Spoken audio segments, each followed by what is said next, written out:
ભાઈ અમે બનાવ્યું હતું ફ્રાય ટીંડોળાનું શાક। આ રેસીપી સ્પેશિયલ ગુજરાતી સ્ટાઇલમાં છે। તો પહેલાં અમે ટીંડોળાને તેલમાં ફ્રાય કરી લીધા, પછી ફ્રાય કરેલા ટીંડોળામાં અમારા સ્પેશિયલ મસાલા એડ કરી દીધા। પછી વઘાર માટે તેલમાં રાઈ, જીરું, તલ, તમાલપત્ર, તજ અને હિંગ નાખીને આદુ મરચાંની પેસ્ટ, મીઠો લીમડો અને ટામેટાની ગ્રેવી એડ કરીને તે ગ્રેવીને સારી શેકી લેવી। પછી તેમાં મરચું, હળદર અને કાશ્મીરી મરચું એડ કરી દીધું।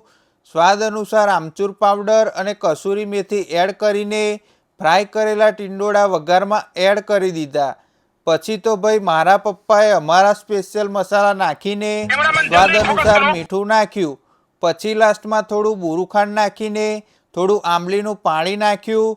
તો ભાઈ આ રેસીપી તૈયાર છે। વિડીયો પસંદ આવ્યો હોય તો લાઈક અને શેર કરી દેજો હો।